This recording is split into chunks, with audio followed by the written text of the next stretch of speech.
Yes, a clean intro, finally, thank God. That's unrelated. So first of all, I'm kind of demotivated and not really looking to do a video styled like my grassy defense video and my TPOT 7 video.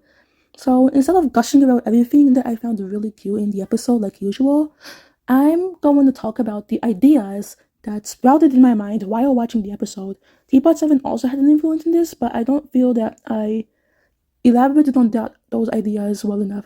So here we go. And we're going to start with Robot Flower. So you'll see, we're not even 2 seconds in and we can already see Robot Flower struggling to put the recovery centers inside the incinerator, just like Flower did in bfdi 25.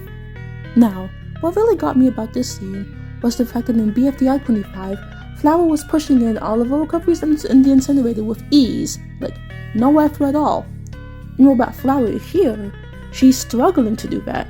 And Robot Flower has been proven multiple occasions to be really strong when she has the motivation to do it.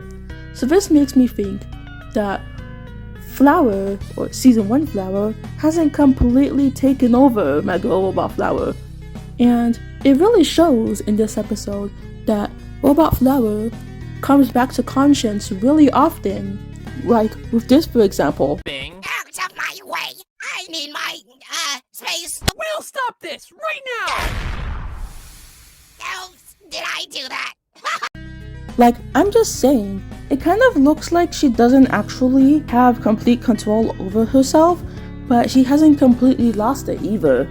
Like, maybe she can see what her Season 1 Flower self is doing to everybody, but she can't actually do anything about it, just occasionally being able to say something before going back to whatever the hell that is. And it really makes me feel bad for her, and it's why it's probably my favorite arc going on right now. I will talk more on this arc because it is really interesting to me, but I really want to get to something else that I think I should really bring up right now, and it is the most interesting theme in this episode, which is Death Pacts again. Specifically Black Hole. Black Hole only got like 2 or 3 scenes that, in my opinion, were really game-changing about my opinion on him. If you saw my last Black Hole video, you would have a reference of what my opinion on him used to be before this episode, but if you didn't, here's a recap. I think Black Hole used to be very caring about his teammates back in BFB.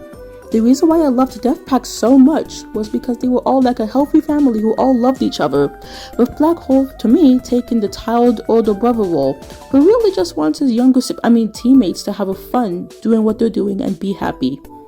However, in TPOT, specifically TPOT 7, we don't get much of that Black Hole, like, at all. Now, Black Hole seems to prioritize the seemingly pointless cause of preventing death over the feelings and comfort of his teammates, specifically when he wasn't faced at all by lightning or remote eliminations, all because of a mere death prevention itself was a noble cause.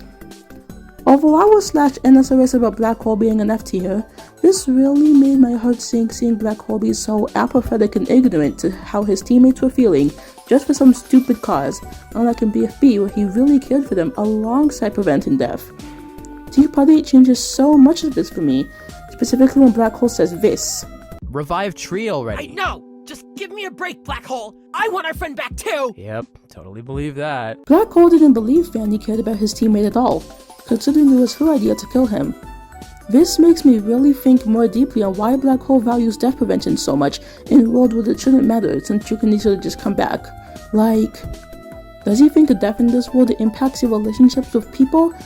Hence him wanting to tone it down so the relationships contestants have with one another can stay regulated? Or he just hates seeing his friends suffer, as realizing he can't ever die, he doesn't know how his friends feel when they die, so he assumes it's really painful and he hates seeing his friends, or just contestants in general, go through pain? And there's even more to add to this. In the stinger, Black Hole refuses to kill Tree just for the death prevention thing, even after seeing Tree get hurt so many times today. I predict, sometime along the storyline, Fanny's unwavering urge to get her team to completely stop caring about death prevention could motivate Black Hole to face his fears and finally purposefully kill not just someone, but his friend, just to make them happy. I think it would be really sweet to see Black Hole do something out of his comfort zone to make his teammates happy, like old times, By old times, I mean the making them happy thing, not stepping up to do something he's scared of. That would be new and great to see happen. Maybe the team will make a compromise at the end, where they only agree to prevent death if it benefits everybody in the team, meaning the losing streak would end, since losing obviously hurts the team, and they can all be as united, maybe even more united than they how they used to be in BFB. In my opinion, that would be an awesome way to go about this arc.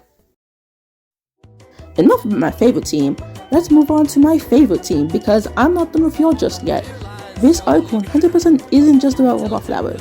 See, although I think the Wind Clock arc is perfect and will keep going in its direction, the reason why I like what's going on with Death Pact again and the strongest team on Earth more is because, unlike the Wind Clock arc, this is a team thing where everyone in the team is involved and serves a purpose in how it goes about.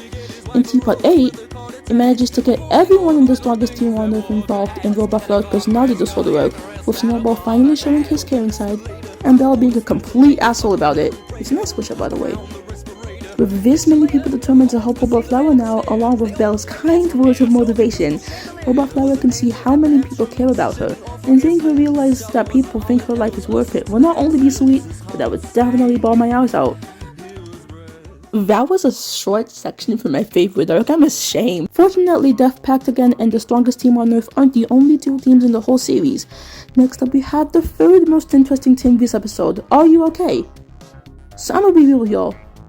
As someone who holds an irrational and extremely strong love for tennis ball, this arc is fucking heartbreaking in a bad way. This Tengolf divorce arc is even worse than however the fuck the book talk about started. Oh my. Do I like Puffball and Golf Ball's friendship? Fuck yeah. Do I like the Tengolf divorce arc? No, I don't. I should have known it was happening, but I didn't say anything. Now I'm sure. Across the span of Teapot, we've been getting less and less Tengolf as we go on. For instance, in episode 1 we had Golf Ball on Tennis Ball's head, and her calling him loyal and all that. In Teapot 2 we had them being adorable, in Teapot 3, in Teapot 4 we had a bit more cuteness with the sentence finishing, in Teapot 5, in Teapot 6, in Teapot 7 we had one total screenshot material, and what did we get in Teapot 8? Two of us should leave and focus on sabotaging the other teams. Yo, great idea. Okay, you guys stay here and compete on the balance beam, and then me and Golf Ball will... Oh. Wait. This is a really hot take, okay? I know we want them to expand on their personalities once separated, but I just like them being together more. It's kind of just better to me. I want this a bit more than this. They need to come back. My damn heart can't take this anymore. I don't hate the new friendships. I don't hate how they're expanding on it, but I want them to at some point be a duo again. Other than that, this team is lit. Small, when you're gonna talk about Yellowface 7, I don't care about that. Yes, it's cursed, and Yellowface being an intentional jerk is happening, but it's just not that interesting right now, I'm sorry. I wanna talk about what I like about Just Not for a second. I love the storylines going on Death Pact again, the strongest team on Earth, and Wind Clock, but I don't think Just Not really needs a storyline.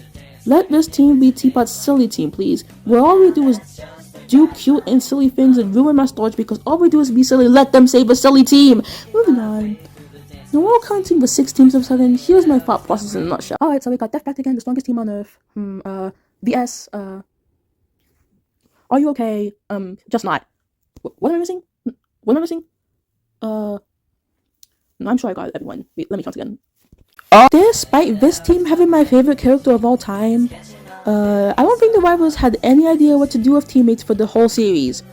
Although everyone saw it coming, it was a horrid move to put them up for elimination, without continuing Coiny and Pin being cute little troublemakers. Why didn't they continue it? It was amazing! And the one thing keeping the two, especially Coiny, safe. I guess they wanted more needle screen time, which I am a fan of, but they really shouldn't have dropped it. I've always not liked this team, but just for them abandoning one of my favorite things going on in the whole show, I think this team might as well be my least favorite team, despite having 2 of my top 5 in it.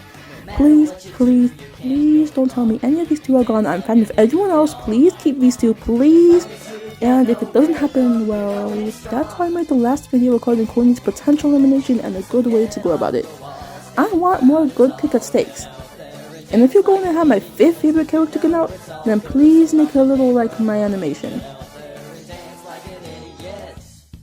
I don't know how I feel about this, but I think I'm mostly on the racist side because quoting at the silver ingot, well, after all, it falls into the fact that despite having no brain, there is still compassion and empathy. Would you really put a competition over a person that desperately needs your help? No, then have it. I'm honestly not sure how to add to that. That is perfectly worded in my opinion. But I think I've gone through every team and every idea and every concept that I have, and every theory that I haven't already talked a lot about in the community posts. So that'll be it for today. If TPOT 9 proves to be just as interesting as TPOT 8 and 7, then I'll make another video like this. But be aware that these videos take forever to make, and I have to put a lot of effort into these, especially since I have school on top of this. So I really hope that you enjoyed this, and if you disagree with anything or think I'm projecting too much, please don't be rude about it, please. But other than that, yeah, I'll see you next time with my next animation. It's probably an animation. Like, yeah, salutations.